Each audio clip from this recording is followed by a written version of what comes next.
വളരെ എളുപ്പത്തിൽ നല്ല ടേസ്റ്റി ആയിട്ട് ഉണ്ടാക്കാൻ പറ്റുന്ന ഒരു ചിക്കൻ റോസ്റ്റ് ആണ് നമ്മൾ ഉണ്ടാക്കുന്നത്. ബാച്ചിലേഴ്സിനൊക്കെ പറ്റുന്ന നല്ലൊരു ചിക്കൻ റോസ്റ്റ് ആയിരിക്കും ഇത്. അപ്പോൾ അതിനായിട്ട് ഞാനിവിടെ ഒരു 1/2 കിലോ ചിക്കൻ നന്നായിട്ട് കഴുകി വൃത്തിയാക്കി ഊറ്റിയെടുത്തിട്ടുണ്ട്. അപ്പോൾ നമ്മൾ ആദ്യം ഇതൊന്ന് മാരിനേറ്റ് ചെയ്യാണ് ചെയ്യുന്നത്.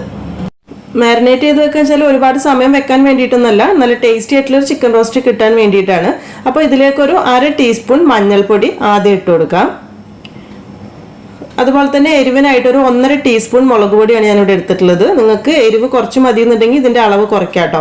പിന്നെ നമ്മൾ ഇതിലേക്കൊരു 1 ടീസ്പൂൺ മല്ലിപ്പൊടി കൂടുതലൊന്നും വേണ്ട. പിന്നെ നമ്മൾ ഇതിലേക്കൊരു 1.5 ടീസ്പൂൺ ചിക്കൻ മസാല ചേർക്കുന്നുണ്ട്. ഇനി നിങ്ങളെ കയ്യിൽ ചിക്കൻ മസാല ഇല്ലാന്നുണ്ടെങ്കിൽ നമ്മൾ ഇടുന്ന ഗരം മസാല കുറച്ച് കൂടുതൽ ഇട്ടാലും മതിയാവും, ഒരുപാട് കൂടുതൽ വേണ്ട കേട്ടോ. ഞാനിപ്പോൾ ഇവിടെ ഒരു 1/4 ടീസ്പൂൺ ഗരം മസാലയാണ് ഇപ്പോൾ ചേർത്ത് കൊടുക്കുന്നത്. നമ്മൾ മൊത്തത്തിൽ 1/2 ടീസ്പൂൺ ചേർക്കുന്നുണ്ട്, അത് കുറച്ച് കഴിഞ്ഞിട്ട് ബാക്കി ചേർക്കാം. ഈ ഒരു ചിക്കനിലേക്ക് ആവശ്യമായിട്ടുള്ള കുറച്ച് ഉപ്പൂടെ ഈ സമയത്ത് നമുക്ക് ചേർത്ത് കൊടുക്കാം. ഇനി ഇതെല്ലാം കൂടെ ചേർത്ത് കൈ ഉപയോഗിച്ചിട്ട് നന്നായിട്ടൊന്ന് മിക്സ് ചെയ്ത് ചിക്കൻ്റെ എല്ലാ ഭാഗത്തേക്കും മസാലയൊക്കെ എത്തുന്ന രീതിയിൽ ഒന്ന് മൊത്തത്തിൽ അങ്ങ് മിക്സ് ചെയ്തെടുക്കാം. ഇപ്പോൾ നമ്മുടെ ചിക്കൻ മസാലയൊക്കെ തേച്ച് മിക്സ് ആയിട്ടുണ്ട്. അപ്പോൾ ഇത് നമ്മളൊരു 10-15 മിനിറ്റ് റെസ്റ്റ് ചെയ്യാൻ വെക്കുകയാണ്. നിങ്ങൾക്ക് കൂടുതൽ സമയം ഉണ്ടെങ്കിൽ കൂടുതൽ സമയം വെച്ചാൽ ടേസ്റ്റ് കൂടും കേട്ടോ. ഇപ്പോൾ നമ്മൾ ബാച്ചിലർ സ്പെഷ്യൽ എന്നൊക്കെ പറയുമ്പോൾ ജസ്റ്റ് ഇത് ഫസ്റ്റ് ഇങ്ങനെ മാരിനേറ്റ് ചെയ്ത് വെക്കുക. ആ ഒരു സമയം കൊണ്ട് നമുക്ക് ഇതിലേക്കുള്ള സവാള തക്കാളി ഒക്കെ കട്ട് ചെയ്തെടുക്കുക. അത്ര സമയമാണ് നമ്മളിത് റെസ്റ്റ് ചെയ്യാൻ വേണ്ടിയിട്ട് വെക്കുന്നത്.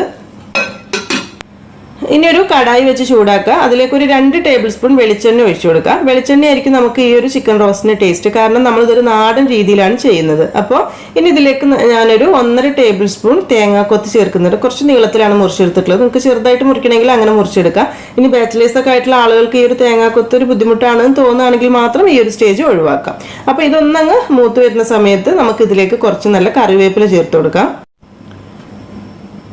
ഇതിലേക്ക് ഇനി ഒരു 1 ടേബിൾ സ്പൂൺ ഇഞ്ചി ചതച്ചതും 1 ടേബിൾ സ്പൂൺ വെളുത്തുള്ളി ചതച്ചതും കൂടെ ഇട്ട് കൊടുക്കാം.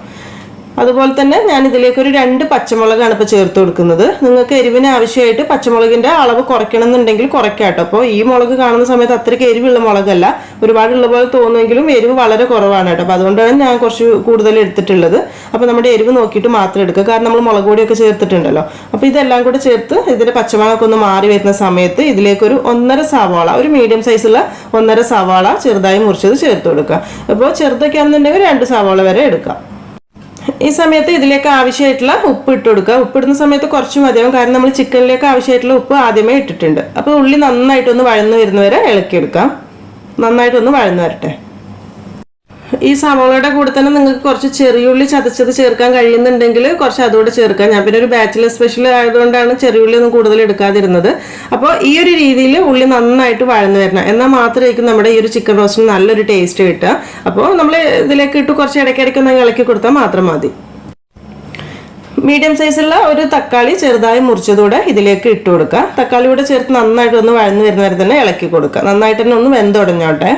ഇപ്പം നമ്മുടെ തക്കാളി ഉള്ളി എല്ലാം നന്നായിട്ട് തന്നെ വഴന്ന് വന്നിട്ടുണ്ട്. ഇനി ഒന്നുമില്ല, വളരെ സിമ്പിളാണ്. നമ്മൾ നേരത്തെ മാരിനേറ്റ് ചെയ്ത് വെച്ചിട്ടുള്ള ചിക്കൻ ഇതിലേക്ക് ഇട്ട് കൊടുക്കുക. ഇനി നമുക്ക് മസാലപ്പൊടികളൊന്നും ഈ ഒരു ഗ്രേവിയിലേക്ക് ഇടാനില്ലല്ലോ, ഓൾറെഡി ഇതിൽ മസാലകളൊക്കെ ഉണ്ട്. അപ്പോൾ ഇതെല്ലാം ചേർത്തൊന്ന് മിക്സ് ചെയ്ത് കൊടുക്കുക. അതിന് മുൻപ് ഒരു ഇത്തിരി വെള്ളം വേണമെന്നുണ്ടെങ്കിൽ മാത്രം നമ്മുടെ മസാലകളൊക്കെ ആ ഒരു പാത്രത്തിൽ കുറച്ച് ബാക്കി ഉണ്ടെന്നുണ്ടെങ്കിൽ ഒരു 1/4 കപ്പ് വെള്ളം അതിലേക്ക് ഒഴിച്ചിട്ട് ഇതിലേക്ക് ഒഴിച്ചു കൊടുക്കുക. കൂടുതലൊന്നും വേണ്ടി വരില്ല, കാരണം നമ്മുടെ ചിക്കനിൽ നിന്ന് തന്നെ വെള്ളം ഇറങ്ങിക്കോളും. പിന്നെ ഒരുപാട് ഗ്രേവി ഉള്ളൊരു കറിയല്ല നമ്മൾ ചെയ്യുന്നത്. അപ്പോൾ ഇതെല്ലാം കൂടി ചേർത്ത് നല്ല ഹൈ ഫ്ലെയിമിൽ ഇട്ടൊരു 1-2 മിനിറ്റ് നന്നായിട്ടൊന്ന് വഴറ്റിയെടുക്കുക. നന്നായിട്ടൊന്ന് വഴറ്റിയെടുത്തതിന് ശേഷം ഇനി തീ പതുക്കെ ഒന്ന് കുറച്ച് വെച്ചതിന് ശേഷം അടച്ചു വെച്ച് നമുക്ക് വേവിക്കാം. ഒരു 10-12 മിനിറ്റ് വേണ്ടി വരും ചിക്കൻ അത്യാവശ്യം ഒന്ന് വെന്ത് വരാൻ വേണ്ടിയിട്ട്. അപ്പോൾ നമ്മൾ വെള്ളം ഒന്നും ചേർക്കാത്തത് കൊണ്ട് തന്നെ ഇടയ്ക്കിടയ്ക്ക് ഒന്ന് ഇളക്കി കൊടുക്കണം. ചിക്കനിൽ നിന്ന് എന്തായാലും വെന്ത് വരുന്ന സമയത്ത് വെള്ളം ഇറങ്ങിക്കോളും. അപ്പോൾ നമുക്കിത് അടച്ചു വെച്ച് ഒരു 10 മിനിറ്റ് ഒന്ന് വേവിച്ചെടുക്കാം. ഇപ്പോൾ കണ്ടില്ല, നമ്മൾ വെള്ളം ഒന്നും ഒഴിച്ചിട്ടില്ല, എന്നാൽ പോലും ചിക്കനിൽ നിന്ന് അത്യാവശ്യമൊക്കെ വെള്ളം ഇറങ്ങി വരുന്നുണ്ട്. ഇതുപോലെ ഇടയ്ക്കിടയ്ക്ക് ഒന്നങ്ങ് ഇളക്കിയിട്ട് കൊടുത്താൽ മതിയാവും. ഈ ഒരു രീതിയിലൊക്കെ ആവുന്ന സമയത്ത് നിങ്ങൾക്ക് കുറച്ചുകൂടെയൊക്കെ വെള്ളം ഗ്രേവി വേണമെന്നുണ്ടെങ്കിൽ കുറച്ച് തിളച്ച വെള്ളം ഒഴിച്ചു കൊടുക്കാം. പച്ചവെള്ളം ഒഴിച്ചു കൊടുക്കണ്ട കേട്ടോ, കാരണം ആ ടേസ്റ്റ് നഷ്ടപ്പെട്ടു പോകും. പിന്നെയെന്ന് വെച്ചാൽ ഒരുപാട് വെള്ളം ഒഴിക്കാത്തതാണ് നമ്മൾ ഈ ഒരു റോസ്റ്റ് എന്ന് പറയുമ്പോൾ അതായിരിക്കുമല്ലോ ടേസ്റ്റ്. ഒരു 10 മിനിറ്റ് അടച്ചു വെക്കുമ്പോൾ തന്നെ നമ്മുടെ ചിക്കൻ അത്യാവശ്യം വെന്തിട്ടുണ്ടാകും. ഇപ്പോൾ നമ്മൾ ആ ചിക്കൻ അത്യാവശ്യമൊക്കെ വെന്ത് വന്നിട്ടുണ്ട്. അപ്പോൾ ഈ സമയത്ത് നമുക്ക് ഇതിലേക്ക് കുറച്ച് മസാലപ്പൊടികളും കൂടി ചേർക്കാണ്ട്. മസാലപ്പൊടിയൊന്നും കാര്യമായിട്ടില്ല, നമുക്ക് കുറച്ചൊരു കുരുമുളക് പൊടി, കുറച്ച് ഗരം മസാലപ്പൊടി. അപ്പോൾ ഞാനിവിടെ ഒരു 1/4 ടീസ്പൂൺ ഗരം മസാലപ്പൊടിയാണ് ചേർക്കുന്നത്. നിങ്ങൾക്ക് കുറച്ചുകൂടി ഫ്ലേവർ വേണമെന്നുണ്ടെങ്കിൽ ചേർക്കാം. അതുപോലെ തന്നെ ഒരു 1/2 ടീസ്പൂൺ കുരുമുളക് പൊടി. കുരുമുളക് പൊടിയുടെ കാര്യം അതുപോലെ തന്നെ എരിവ് നോക്കിയിട്ട് മാത്രം ചേർത്ത് കൊടുക്കുക. ഗരം മസാലപ്പൊടി കുരുമുളക് പൊടിയും ഈ ഒരു സമയത്ത് ചേർക്കുമ്പോൾ നല്ലൊരു ടേസ്റ്റ് തന്നെ ആയിരിക്കും. എല്ലാം ചേർത്ത് മിക്സ് ചെയ്ത് ഒരു 1-2 മിനിറ്റ് കൂടെ ഒക്കെ വേവിച്ചെടുത്താൽ മതിയാവും. കാരണം ഇനി പാത്രം അടച്ചു വെക്കേണ്ട ആവശ്യമില്ല. ഈ ഒരു ഗ്രേവി നിങ്ങൾക്ക് മതിയെന്നുണ്ടെങ്കിൽ ഒരു 1-2 മിനിറ്റ് വഴറ്റിയെടുത്തതിന് ശേഷം ഉപയോഗിക്കുക. അതല്ലാന്നുണ്ടെങ്കിൽ കുറച്ചുകൂടി ഡ്രൈ ആണെങ്കിൽ ഒരു 3-4 മിനിറ്റ് അങ്ങ് വെച്ചു കൊടുത്താൽ മതിയാവും.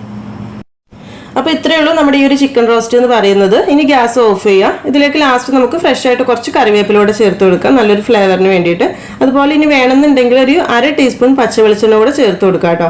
പച്ചവെളിച്ചെണ്ണ ലാസ്റ്റ് ഈ സ്റ്റേജിൽ ചേർക്കുന്ന സമയത്ത് നല്ലൊരു ടേസ്റ്റ് തന്നെയായിരിക്കും. അപ്പോൾ നമുക്കിത് ചൂടോടുകൂടി തന്നെ സെർവ് ചെയ്യാം. നല്ല ടേസ്റ്റ് തന്നെയായിരിക്കും. അപ്പോൾ നമ്മൾ പറഞ്ഞ പോലെ തന്നെ ഒരുപാട് വെള്ളമൊന്നും ഇല്ലാതെ ഒരുപാട് ഗ്രേവി ഇല്ലാതെ നല്ല ചിക്കനിലാണ് പൊതിഞ്ഞിരിക്കുന്ന ഗ്രേവി ആയതുകൊണ്ട് തന്നെ നല്ലൊരു ടേസ്റ്റ് ആയിരിക്കും. പിന്നെ നമ്മൾ പറഞ്ഞതുപോലെ തന്നെ വളരെ എളുപ്പമാണ്. നിങ്ങൾക്ക് ഇത് കാണുന്ന സമയത്ത് മനസ്സിലാവുന്നുണ്ടല്ലോ. നമ്മൾ മസാലയൊക്കെ ആദ്യം തേച്ച് വെക്കുന്നു, അതുപോലെ തന്നെ പിന്നെ ഉള്ളി തക്കാളിയൊക്കെ കട്ട് ചെയ്തെടുക്കുന്ന സമയം മാത്രം മതി. അപ്പോൾ ശരിക്കും പറഞ്ഞാൽ നല്ല ഈസിയാണ് ഈ ഒരു ചിക്കൻ റോസ്റ്റ്. ഇപ്പോൾ നമുക്കിത് നല്ല ചൂടുള്ള ചപ്പാത്തിയുടെ കൂടെ സെർവ് ചെയ്യാം. ചപ്പാത്തിയുടെ കൂടെ മാത്രമല്ല, നമുക്ക് ഇഷ്ടപ്പെട്ട എന്തിൻ്റെ കൂടെ വേണമെങ്കിലും സെർവ് ചെയ്യാം. അപ്പോൾ എല്ലാവരും ട്രൈ ചെയ്ത് നോക്കിയിട്ട് ഫീഡ്ബാക്ക് ഒക്കെ അറിയിക്കുക. അതുപോലെ തന്നെ വീഡിയോ ഇഷ്ടപ്പെട്ടിട്ടുണ്ടെങ്കിൽ ഷെയർ ചെയ്യാനും ലൈക്ക് ചെയ്യാനൊന്നും മറക്കരുത്. സബ്സ്ക്രൈബ് ചെയ്യാത്തവരുണ്ടെങ്കിൽ സബ്സ്ക്രൈബ് ചെയ്യാനും മറക്കരുത് കേട്ടോ. താങ്ക്